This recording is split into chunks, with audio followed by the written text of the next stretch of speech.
please welcome the incredible Shelly Lefkoe. Hi, Renee. Thanks for joining me. Oh, it's my pleasure. Happy to be here. Yeah, you have some really interesting work that you've been doing for quite some time. I can't Yep. wait to jump in. Yeah, So I'm tell us excited. really quickly, where are you located?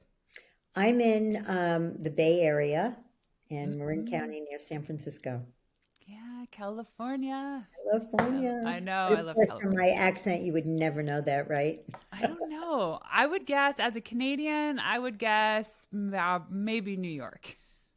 Is that right? Oh, yeah. Very few people get that wrong.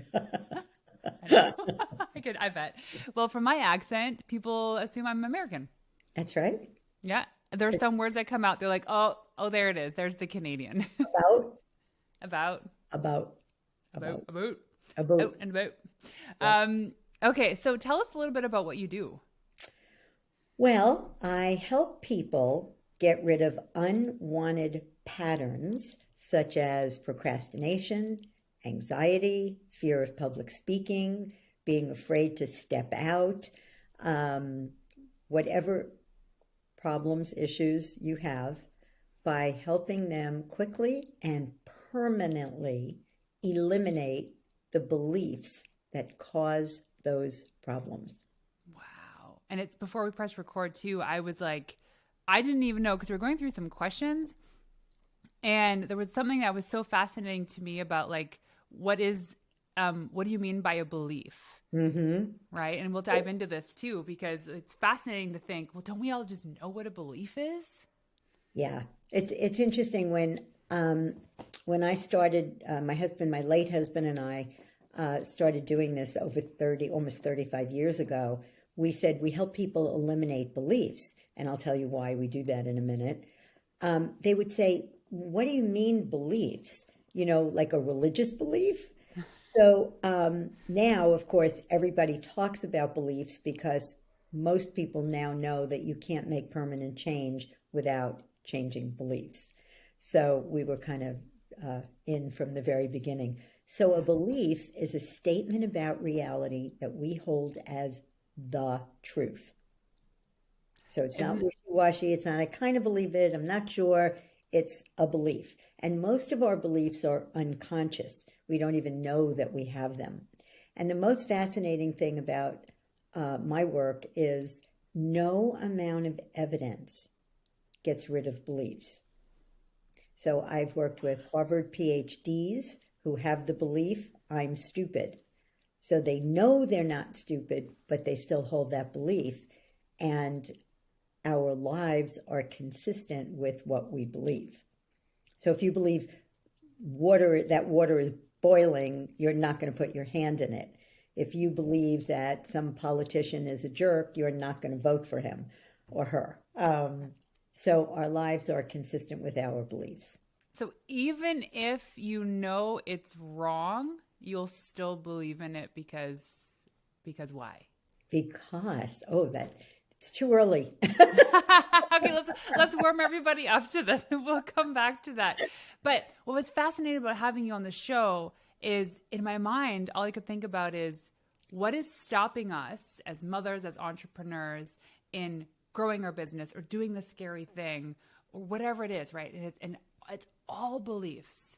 So really quick story on my end, you'll appreciate this, is long story short, I went through this journey of being an atheist because of all of the stuff that was happening in the Catholic Church because I was raised in a Catholic household. And to my mind, I was like, how can people believe in that if all of these horrible things are happening? And if that's what religion is, then why would I even associate to that? And why you guys are all of you billions of people that believe in a God, you're all crazy because look at what's happening. And then so I went from a belief to a separate belief with conviction. And I bought all the books on what it means to be an atheist. And I was like, oh, these people are right. Everybody else is wrong. And then I did some personal development. And it took a while. And I got to know the curiosity stage. And I was like, okay, so then I'll start like asking questions about why people believe. And here's the thing about this is whether or not they think it's real, the belief of it being real was enough for them to have faith in their lives. And it was so beautiful and so fascinating. So I'm like, one day I woke up, turned to my husband, I was like, I'm a believer. He goes, what happened? And it was just a journey of personal development. But like understanding, you get to this point of like pure adulting in understanding and really asking the questions about why somebody believes, even though you completely disagree with them, was like where my curiosity grew. And it was a beautiful thing. Beautiful thing. Great story. It's a great story. So I want to know the meaty thing right off the bat. What's the single thing that stops us from having everything we want to be, do, and have? Good. So, and I love the fact that a lot of you are parents, because parenting is my passion. I've traveled the world doing parenting workshops because it just speaks to my heart, because I want to stop having clients at some point so I could just go and live in Hawaii. No, my daughter lives in Hawaii. So here's the deal. We come into this world as little balls of consciousness, and we don't know if we're good enough or not good enough. We don't know if money is scarce and hard to get or abundant. We don't know if the world is safe or dangerous. We don't know if, and I'm going to tell you a perfect story for you, we don't know if being an entrepreneur is thrilling or risky. We don't know anything. And we get here, and the first thing that happens is we look at our parents, and if we get criticized, so every child in the entire world, I have clients in Uganda, in every country on the planet. And when I ask them, what do your children do when you come home? They say, run to me. What do they want? They want three things: affection, attention, and acknowledgement. Now, I ask, what is the one-word question every child, every 3 and 4-year-old asks all day long? Okay, so I'm going to answer the question. Okay, here we go. They just want to know if they can have a snack. No, one-word question. Oh, one word. Go. Okay. Oh, This is a 3 and 4-year-old want to know all day long. If you tell a kid, no, you can't, what do they want to know? why? Why can't I have dessert? Why can't I have a play date? Why do I have to go to sleep? So if you criticize children, they conclude, I'm not good enough. If you ignore them and don't spend enough time with them, they ask why. Well, I guess I'm not important. If you yell at them when they make mistakes, they're going to conclude mistakes and failures are bad. Now, why our beliefs stay with us throughout our whole lives, no matter what you do to get rid of them. You can take workshops and burn them, or say affirmations in the mirror all day long. We think we saw our beliefs in the world. Like if somebody else was there, if Renee was there, she would have seen that you're not good enough, or that life is hard, or that money is scarce and hard to get. Or I just had a session with someone who had called me 10 years ago, and he said, my father always told me that jobs are secure and being an entrepreneur isn't. And he saw his father go bankrupt and lose everything, and he had that belief, and he came to me, he said, I'm terrified to leave my job. I want to become an entrepreneur. We got rid of that belief. We got rid of, I can't remember, but another belief.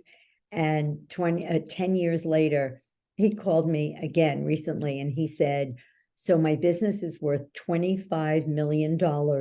Thank you, Shelly. He said, and I want to buy out my partner, and I'm afraid to go to him. And so we worked on beliefs about that. And then he called me and he said, it's a done deal. So, so we form beliefs in the first 6 to 12, from birth to 6 are self-esteem beliefs. And then we have what we call survival strategy beliefs. So if I'm not good enough, that's a terrible belief to go through life with. Mm-hmm. So when you're a kid, if you get acknowledged for something, many people get acknowledged for A's, and goals. So you conclude what makes me good enough are my achievements. That's the anatomy of workaholism. So here's I'm not good enough. It's like a beach ball. And what makes me good enough is, let's say, achieving things. This keeps this underwater. So as long as you're achieving things, I'm not good enough stays underwater. And a lot of people, particularly in this case, men, tell me that they don't know their kids. They keep promising they're going to go to games. I had one guy say, Shelly, I'm on the cover of business publications. I'm worth $10 million. When is it going to be enough? I said, never, because it doesn't make you good enough, evidenced by all the successful people I've worked with who have the belief I'm not good enough. So if you're the oldest of 10 in a Catholic family, you may get acknowledged for, what do you think? Oldest of 10, what do the parents acknowledge you for? Oh my gosh, I wouldn't even know. Taking care of the siblings. No, right, taking care of the family. Helping with the siblings, right? So you conclude what makes me good enough is taking care of people. So then you become a healthcare professional or a nurse or something like that. You're the caretaker in the family. So our survival strategy beliefs keep our self-esteem beliefs underwater. And they run us. They're like heroin addictions, right? Mm-hmm. Wow, because it's like, it's feeding the beliefs you had as a child. And so now more than you're feeding them, they manifest. So if you believe what makes me good enough, so mine was what makes me good enough is having other people think well of me. My mother only wanted me to be popular and included, and she was so happy when I had a lot of friends. So I have millions of friends all over the world, but not a lot of degrees and certificates, because that was never what I was acknowledged for. So I would walk away going, what did this one think? And what did that one think? And that belief, listen, everyone, that belief, what makes me good enough is having other people think well of me, will keep you from pulling the trigger to be an entrepreneur.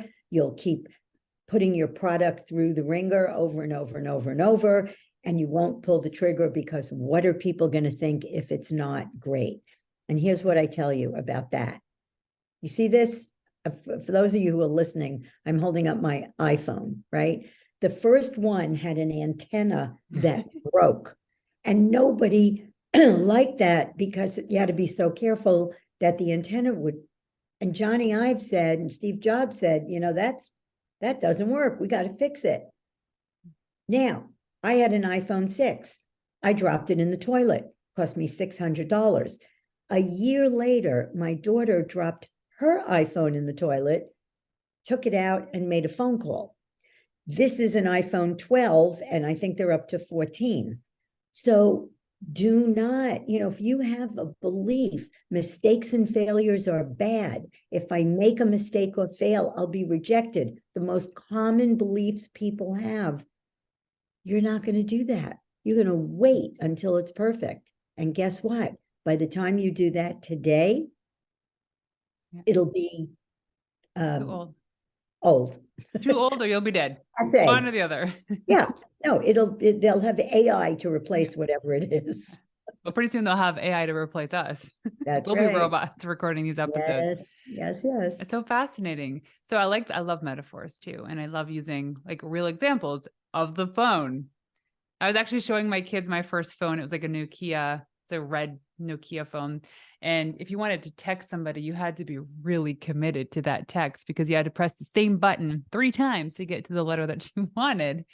And then it was an evolution from there. But I love this belief. It reminds me of one of my favorite sayings, of which I paraphrase. It was with what's his name? Henry Ford, right? If he said something like, if my customers wanted faster horses, and right, we wouldn't be in business. Right.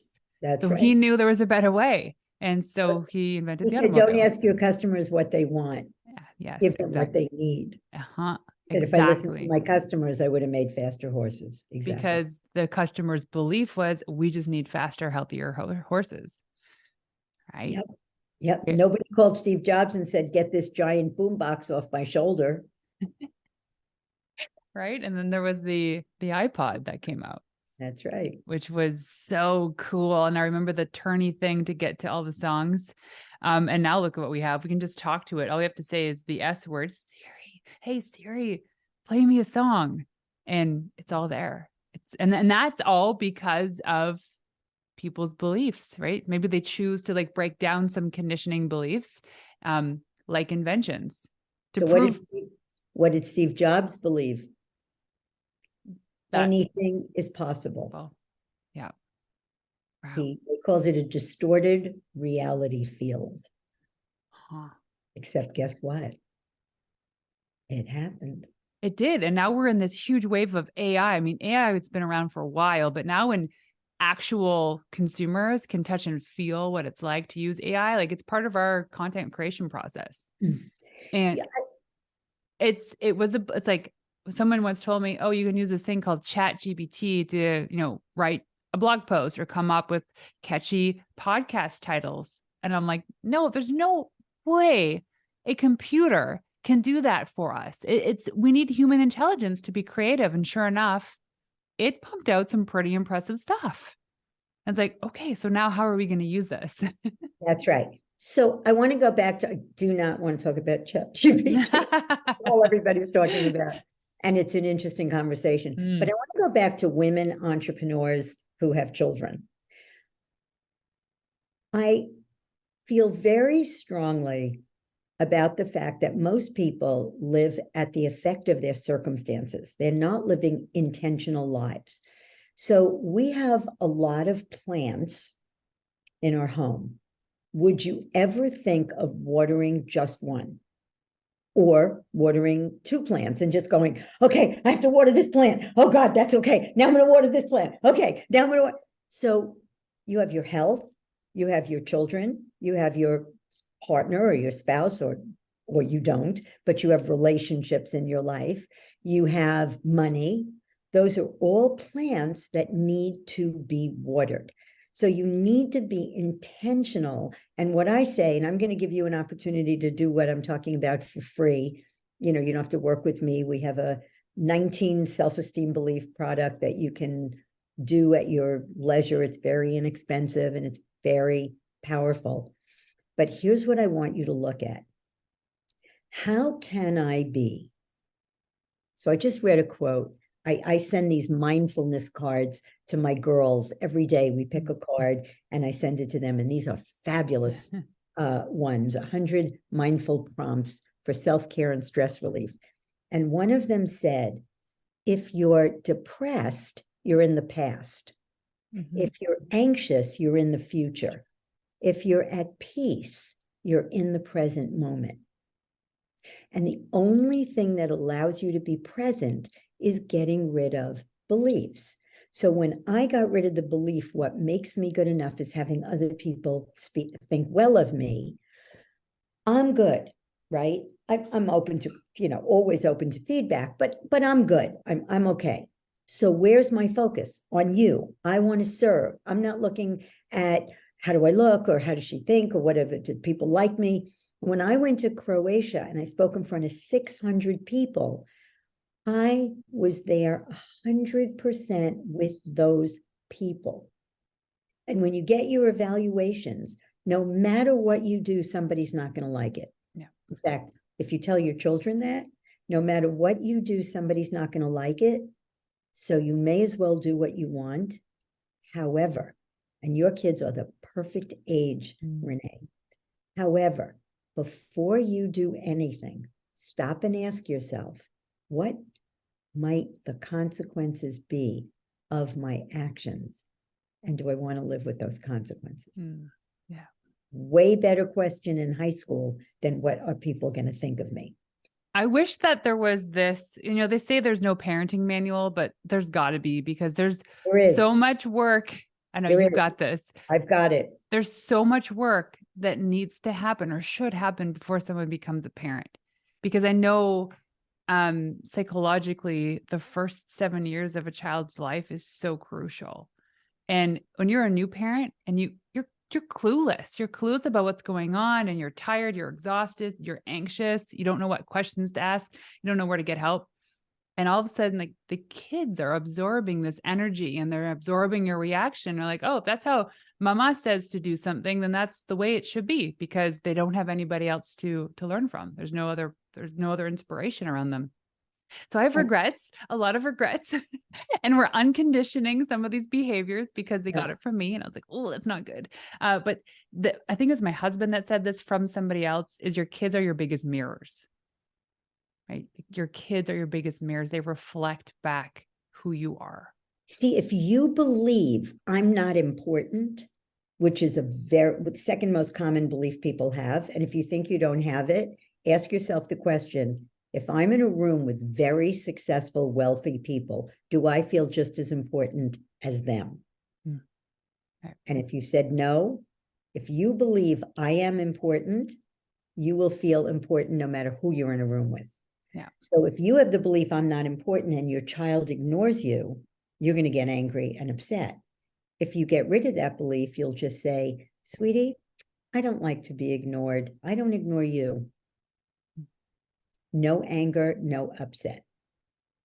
Oh, that so translates to business. I just think of all the rooms I've been in, whether I'm speaking at an event, attending an event, it's a networking thing. And it's most people are smarter than me, or they've accomplished more, they're earned more money. And in those, like, it's funny how we classify some things making somebody more important. That's right. When you just said that's not the reality. So someone could be worth $10 million, like your client, and I sit next to this person, all of a sudden now he's of more importance because he's earned more money. Yeah. And maybe there's part of it that's like, people are relying on him to pay their bills because he has employees. So there's parts of it where there's like, the importance is there within his business, but as a soul sitting next to this person, we're equal. We are the same level of importance. So how do people get past that? So I'm going to give you an opportunity because I obviously, I don't have time to take you through the process. I've done that on a couple of podcasts, so I can come back and do it. But if you go to Eliminate Beliefs, I'm going to explain it in a minute. Yeah. But if you go to eliminatebeliefs.com, you can eliminate a belief for free. Here's the thing. Again, I said it before, and I'll just say it again. We think, so if somebody said to you, Shelly's a blonde, what would you say? No. But no, she is. She's a blonde. What would you say? I don't see that. You'd say, no, I just interviewed her. She's a redhead. Well, maybe right? she used to be a blonde, but she's a redhead today. Right. And he said, no, I saw her this morning. She's blonde. And you'd say, no.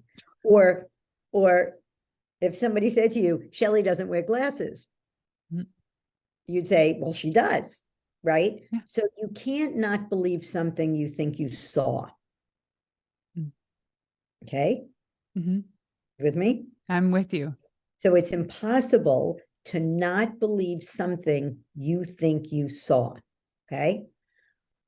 When we're children, even now it happens, but I'm going to talk about self-esteem beliefs. When we're children, we think, I had my Harvard PhD eliminating the belief I'm stupid. And I said, where did you get that? And he said, when I was a kid, my father used to call me genius and slap me on the back of the head, right? So when I take them through a process, and then at the end I say, so doesn't it seem like you saw I'm stupid? He said, I did. Did you ever really see I'm stupid? Does I'm stupid have a color, shape, and location? Anything you can see has a color, shape, and location. You cannot see I'm stupid. You can see your father slap you on the head.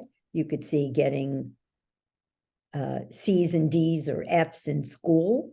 You can see your parent getting frustrated with you. I can see that on a video. But I'm not good enough is in your mind. And it's like Santa Claus. So for 8 years, you believe in Santa Claus. There's a Santa Claus. He's got a red suit and a white beard, and he comes on Christmas. And I know that's true. And one day, as happened in my family, my cousin's husband dressed as Santa Claus, and all the kids were elves. So the rite of passage was when you figured out it was Paul, cousin Paul, then you got to be an elf. And the only child left was his little girl. And he used to come in and she would scream and cry, and she was terrified. And all of a sudden she starts to cry and she looks at him and she goes, and she hears his voice and she goes, "Daddy? That's Daddy?" She starts laughing. In that moment, she said to herself, "I never saw Santa Claus. I made that up." Belief is gone, never comes back. Easter Bunny, Tooth Fairy, gone. Beliefs live in us the same way. And the problem is we don't know what our beliefs are that underlie our patterns. So that's why the program we made is 19 self-esteem beliefs, but it's beliefs like, so the 5 most common beliefs: I'm not good enough. Everybody take a deep breath. I'll show you something. Okay. Say out loud, I'm not good enough. I'm not good enough. Now say, I'm a monkey. I'm a monkey. So when you say I'm a monkey, obviously that feels silly. Yeah. When you say I'm not good enough, usually, and I would say, Get like anxiety in my chest. right, it doesn't feel good to say. So I'm not good enough are just words, right? Just like I'm a monkey. They don't feel good because you have the belief. When the belief goes away, you say the same words and it's flat. There's no emotion. That's how you know a belief is gone. It's just there's no emotion. Okay. So, shall I go into this? Yes, you shall. Okay, this is very powerful, and this can actually have me leave you with something that's actually usable. Yeah.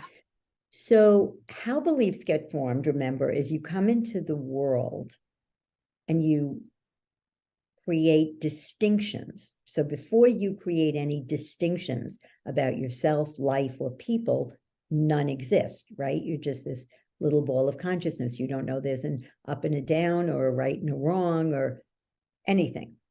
So something happens and we give meaning to an event. Oh, men have all the power.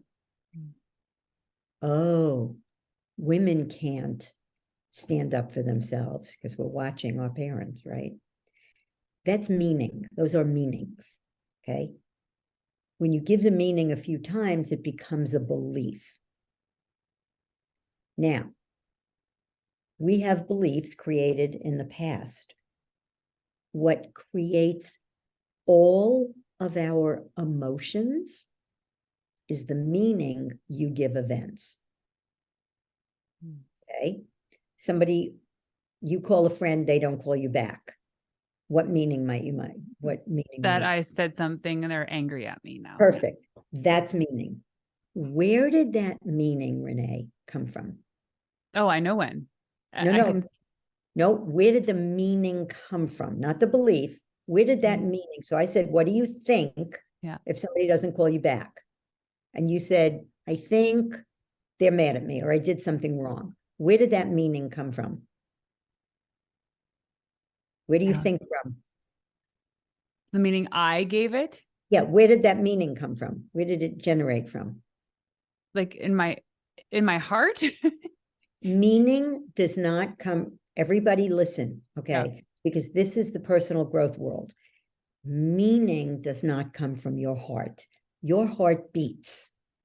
That's all it does.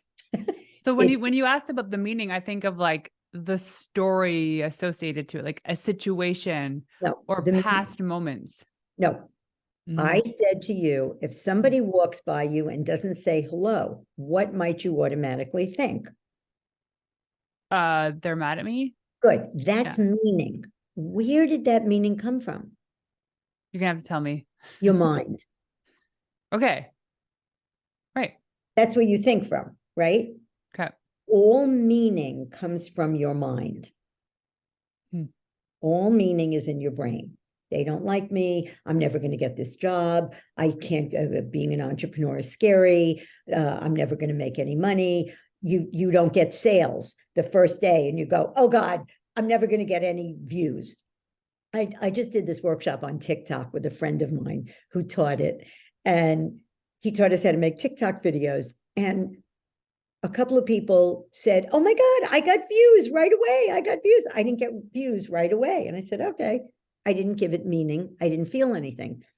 By the end of the course, I had 578 views. So the fact that I didn't get views right away didn't mean I wouldn't get them. So I'm going to take you all the way home. I'm in the mood. So if meaning is in your mind, inside your head, do events have inherent meaning? Sure. Okay, tell me an event that has inherent meaning. Oh man, I feel like I'm being coached right now. An event. Okay, so in relation to this was an event, as in like a situation in my life as a child. Yeah. I remember the first time that my best friend didn't call me back. Yeah. Didn't invite me to another friend's party. Right. So the meaning I created in that was right. I was not cool enough. Perfect. And I could do that belief with you. Okay. So that's a belief that you still hold, right? I'm not cool enough. Yeah, not so much anymore. I got past then it. It's not. But okay. but I see this now, like the meaning, which wasn't necessarily true. Right. Okay. Meaning is made up. Yeah. Always. Always. There is no meaning. There is no event on the entire planet. I'm going to give you some wonderful examples that have meaning. Okay. Not one. I work with incest survivors. But let me start with the first one. My husband died. We had an exquisite 35-year marriage. He was one of the most extraordinary human beings that I've ever had the privilege of meeting. And I was married to him for 35 years. Now, did I grieve? You bet. Did I cry? You bet. However, the fact that he died, I would lay in bed. I don't want to get out of bed. That's not healthy. Grieving's healthy. Not wanting to get out of bed, not healthy. So I'd say, Shelly, what happened? Morty died. What meaning did I give it? I'm going to starve to death. I don't know how to run a business. He ran. I didn't run. People. So powerful. Okay. I don't know how to run a business. I'm going to starve to death. Well, it could mean that, but it could also mean that I'm going to have to learn, right? I didn't know the difference between a P&L and a balance sheet. 7 years later, my business is way better than it was. So the fact that he died didn't mean that. Next day, I don't want to get out of bed. What happened? Morty died. What meaning did I give it? I'm going to be alone forever. Well, it could mean that, and it could mean I'm ready for a second act. There's a lot of heat left in this old body. Okay, now, here's the take all the way home. The fact that he died, now, please don't hear me like it doesn't matter or it's no big deal. Another way of saying events have no meaning is we don't know anything for sure because something happens. So the fact that he died has no inherent meaning. Okay. Incest survivors. I work with them on beliefs like, or sexual abuse. It's my favorite population. What happened? That happened. Good. What did you conclude? I'm powerless. I'm damaged goods. I'm worthless. It was my fault. We get rid of all those beliefs. Then I say, what meaning does it have? What do I know for sure because that happened to you? I work with people who are sex trafficked. PTSD gone. All that stuff gone. But when I say, what meaning does it have? None. It has no inherent meaning. You don't have to define yourself by something that happened 20 years ago. Now, how do we use this? If you get rid of beliefs, you won't have to do this because you won't give the events that meaning.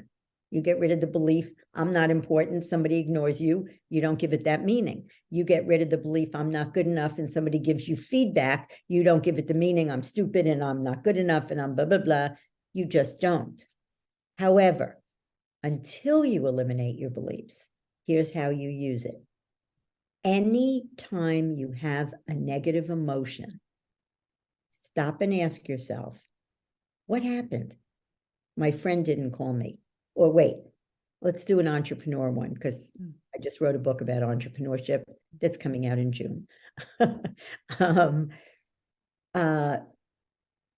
You try to get funding for your business and 10 people say no. And you start to go, oh God, this is never going to happen. It's a terrible idea. And you start looking at those meanings and take one at a time. And if you can get, the event is out there. You didn't get funding from 10 people. The meaning is in your head. It's not in the events. It will go away. And that's how my husband did it. He has a TEDx talk about it if you're interested. It's actually very wonderful. But the way I do it is, what happened? I didn't get funding so far. What meaning did I give it? I'm never going to get funding. What else could it mean? You haven't hit the right person yet. You know, Jack Canfield famously tells his story of being turned down by, Chicken Soup for the Soul was turned down by, it's now up to 110 publishers. When I met him, I think it was less than that, but it's 110 publishers. So the fact, and then it turned out to be one of the best-selling books in the history of books. So the fact that 100 publishers turned him down didn't mean it wouldn't be a big book. So we use a different word for this in this instant, for instance, of raising money for your company, right? So you're saying the meaning. Is there a meaning? Perhaps. We say lesson. So if you believe in yourself enough, and so 10 people said no to you, what was the lesson in that? Was maybe you need to improve your deck. Maybe you're not explaining your product well enough. Maybe these aren't the right investors. Right. And also it's like, if the first person said yes, how seemingly easy would it be for you to go and raise money? So like, almost like the harder it is in this instance, the more you're actually going to tweak. If you really believe in this, the more you're going to tweak your pitch deck, tweak your presentation, tweak your list of investors so that you'll improve and get better. So the lesson, which is the meaning, is this: oh, maybe you need to improve your pitch deck. Maybe there's a better person to pitch. Maybe you need to refine the benefits of what it is you're trying to create. Yeah, but lesson and meaning are not synonymous. I love what you're saying. Find the lesson in the moment. Yeah.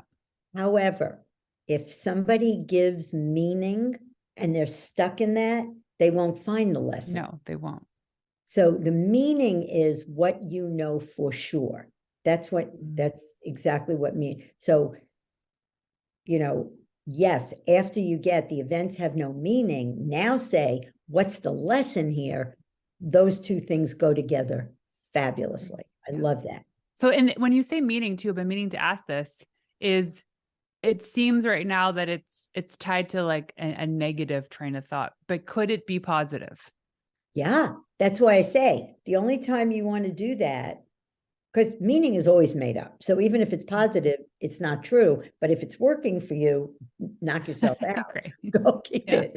When I say negative emotion, I mean an emotion you don't want. So most people don't want to feel angry or sad or depressed or disappointed. Or so if you have those emotions, have your emotions. I'm not telling you not to have your emotions.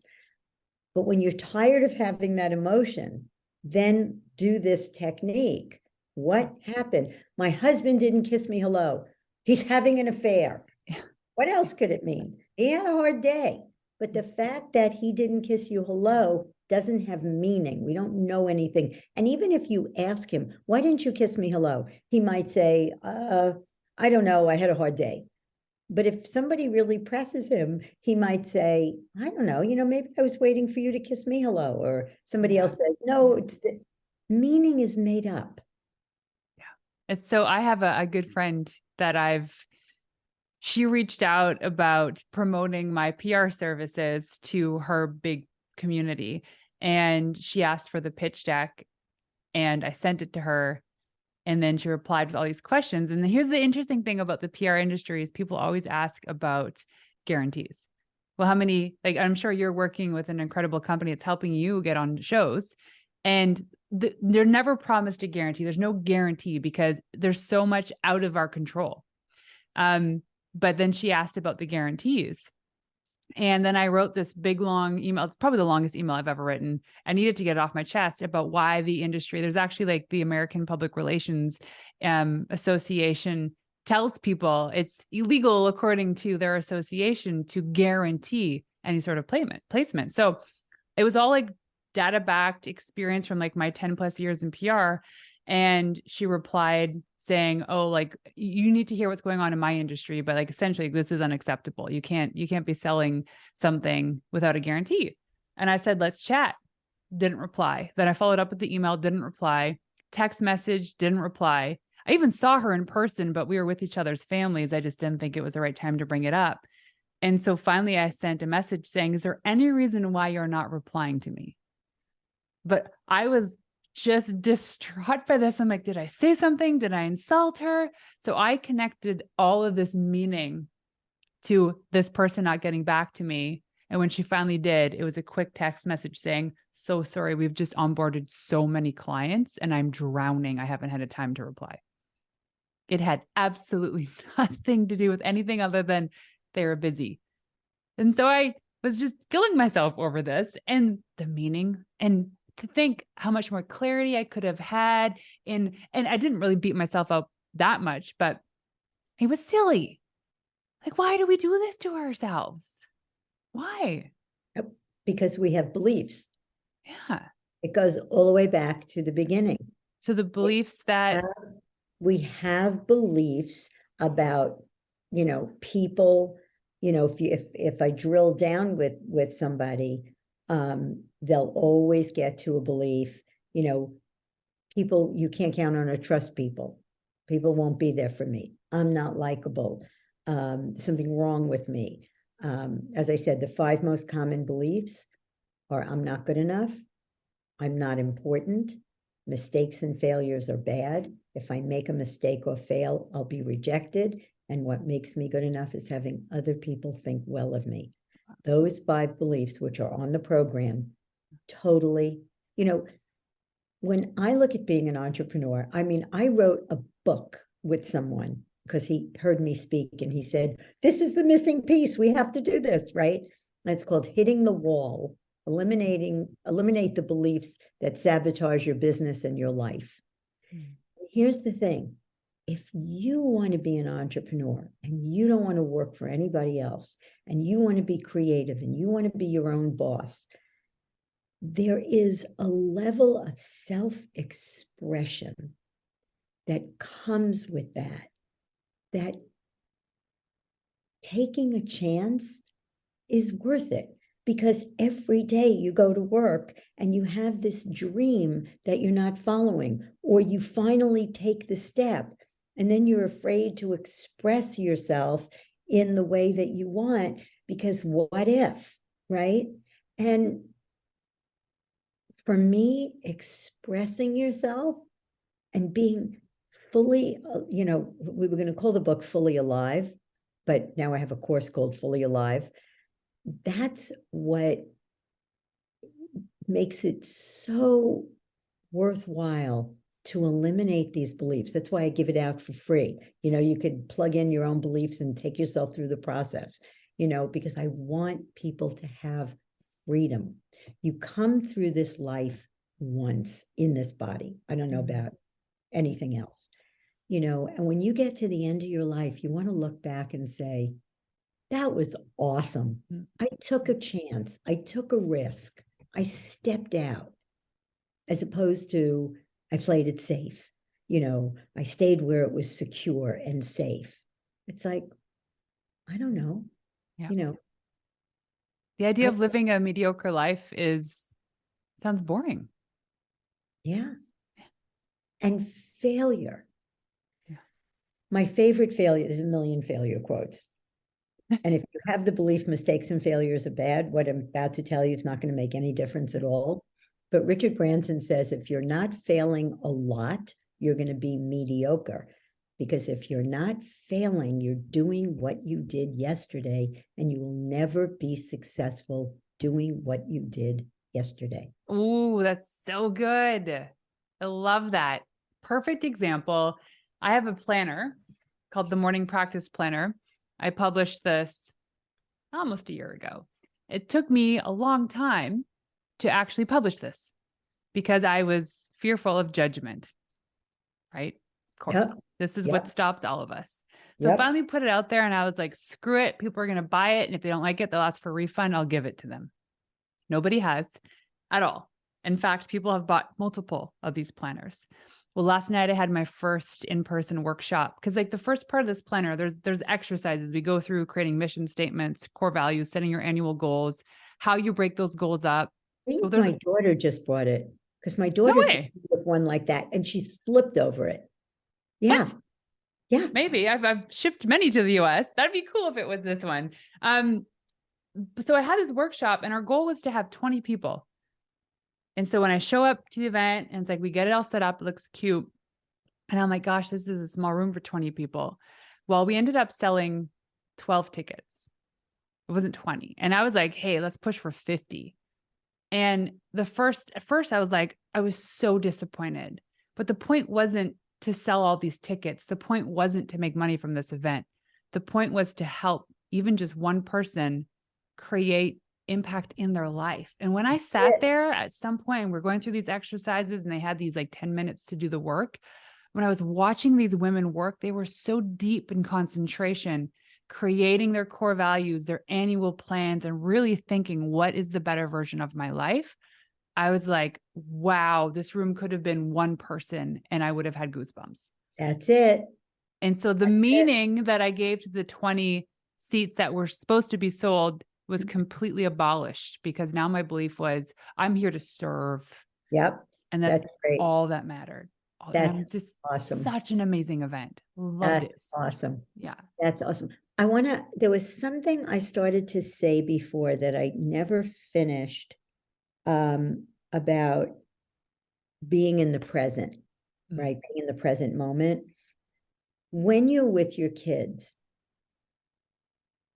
thinking about things, worrying about things doesn't change anything, ever. In fact, it makes it worse because now you have anxiety. So even if you were doing those things, it isn't a good thing. When you're with your kids, be with your kids. They will be out of the house before you know it, and you will have more regret. The old saying, nobody ever died, saying, I wish I had worked more. You want to spend that quality time with your children. And if you can't be with them, you can say, what you have to say to me is very important and I can't listen right now. But when I get home, or when I finish this email, or when I come out of my office, you will have my undivided attention. They will never conclude I'm not important. When you're on the road, you call them, you have a FaceTime call. I don't care if it's 5 minutes, 10 minutes, and you say, tell me the best part of your day. Tell me the worst part of your day. Make sure you connect with them. And when you're at work, be at work. Know that your kids are safe. I know that's hard to do. I understand. I stayed home for 9 years. I do not, I have profound respect for those of you who are balancing both. But the way to balance it is to be where you are when you're there, be where you are not. Don't be where you're not. And when you're at the gym, you're not bad for being at the gym. You need to take care of yourself. I used to tell my kids, happy mommy, happy life, right?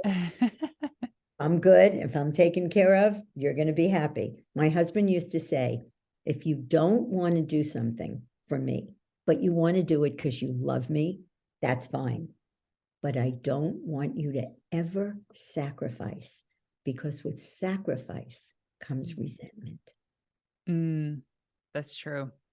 So if you sacrifice your own health and your own well-being and your own meditation or your own bubble bath, you will resent your kids and you'll be short and shitty with them. And you do not want that. Well, this is such a good note to end on, because we're a little over time. And my oldest is home, and now we have to go and make a tech deck. So those finger skateboard tracks, we've been building this whole thing in his room. And he asked me for 3 days, can you help me glue this tree in place? And I said, today at 3. So we're 50 minutes late, and I can hear him outside. But I have one last question for you. Yes. Shelly, when I ask you what it means to be a wild woman, what is that to you? Oh, I love that. A wild woman is someone who can fully express themselves, who dances. Here's a wild woman. I started doing ballroom dance lessons when I was probably close to 60. And I work out a lot, but I still have this flabby stuff. And I wore this fabulous, sparkly, gown. It was my bucket list of my lifetime. We had a Dancing with the Stars, and I had the makeup and the hair and the thing. And I danced with abandon with this shit hanging and my big butt, and I didn't care. And one of the Russian dance teachers came over to me and he said to me, and they're, very, very, very picky. And he said to me, your technique leaves a lot to be desired. He said, but nobody puts on a show like you. Aww. That's a wild woman. I love that. That gave me goosebumps. When you're just so in it, I can tell you're just feeling it, and you're just wiggling your butt. And yeah, I get that when I take drum lessons, because I believe we need parts of our life that need to be completely polarizing. We need something that is so out of our comfort zone, because it bridges the gap between something new, and like that bridge creates creativity, it creates present. So when I'm at drum lessons, my instructor's been doing it for 30 years, and he's so good. He can just like hear a song and pick up sticks and he's playing it. And I'm like, deck, deck, deck, deck. But there's something about being there and then just being unapologetic, the worst drum player in the world, but loving it. Yeah. Loving it. Yeah. And don't let fear stop you. No. For my 65th birthday, I jumped out of an airplane in Hawaii. Of course you did. Oh my gosh. Okay. This is awesome. Thank you so much for joining us today. I'm going to go and take some notes, because eliminatebeliefs.com. Don't forget. Yeah. Well, I was going to ask, where do people go to find you online? Yeah. Eliminatebeliefs.com is where you can eliminate a belief for free. And Lefkoe, L-E-F is in Frank, K-O-E, Institute.com is where you can find out more. Okay. And then your book's coming out in June. Yes. Yeah. Hitting the wall. Hitting the wall. Whoa. Yes. Okay. I've hit many walls. Thank you so much for joining us today. Thank you for having me. Bye, everybody.